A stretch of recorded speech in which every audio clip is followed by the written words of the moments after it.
My family doesn't have anything that's considered a family recipe, and I never really looked at this as a good or bad thing. But one day, I was given a passed down family recipe for some Amish sugar cookies, and not only were they the best sugar cookies I've ever had in my life, they kind of made me think a little bit about the concept of passing things down.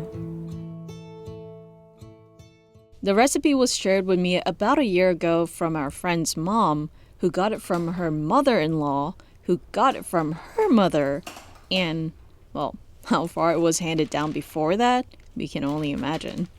It was Thanksgiving, and we arrived at his family's place right after completing a 350-mile bike ride that started from New Orleans. We were tired, hungry, and getting to finish the long journey with lots of food, warmth, and heartwarming vibes was the best way to have capped things off. For me, it was one of the coolest Thanksgivings I had ever personally experienced. A full homemade turkey, a huge variety of snacks, jokes left and right from all sides of the family, people sharing stories, board games, dogs and cats everywhere, and even the range of personalities and ages. But there was one distinct moment where everyone had the same reaction, and that was the moment that these sugar cookies were put on the table. Everyone was going, ooh and ah. In my head, I was actually more captivated by their reactions than the cookies themselves because, well, I don't have a very positive experience with sweets in the US. In Korea, sweets are generally more mild and subtle, and since I grew up there, I'd become pretty fond of that taste profile. Man, that's so good. That's so good. In the US, though, I learned after moving back here that the American preference for sweetness is significantly sweeter than what I like. No matter how many desserts I've tried over the past 10 years here, I've been pretty consistently let down and have probably only found about 10 shops total that I like. So, when I heard that the sugar cookies were ready, my brain didn't really think anything of it. But then, I tried them, and with every batch that came out afterwards, I found myself starting to ooh and ah too. The best way that I can describe how they tasted was a combination of buttery and sugary, but not too much of either flavor.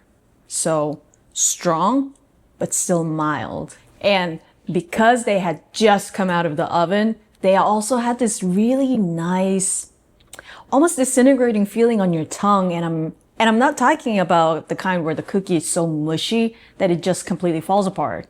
This was more like the slight melting of sugar crystals, but in cookie form. To make it simple, it was really freaking good. And when they decided to share the recipe with me, I felt honored. Like there was this weight of an entire history behind it. The fact that they were willing to share it with me made me think about my own history, which, as you now know, didn't have any recipes to hand out. So, why don't I just start my own? After all, my tiramisu and granola recipes are straight up fire. And now, I can add this one too.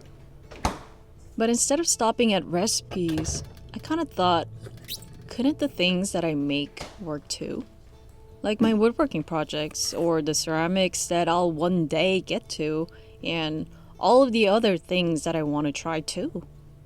But I guess, at the end of the day, whether or not anything will actually be passed down won't be up to me. Life, after all, is completely unpredictable. Who knows what the world will be like in 20 years? Who knows what my potential future kids will like or dislike? So I guess the actual best thing to do is just to do the best I can. To make what I love with my full intent, and from there, what will be, will be.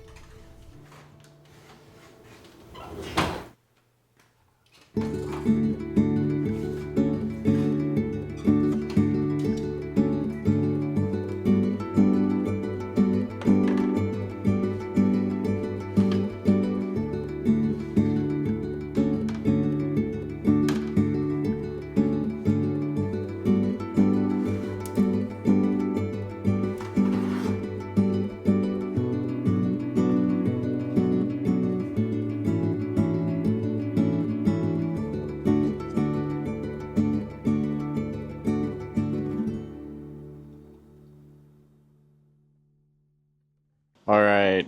Good morning. I am here with Jackson. Hello. Jackson, is there anything you want to tell the world? I'm in a YouTube video finally. Yay! There you go.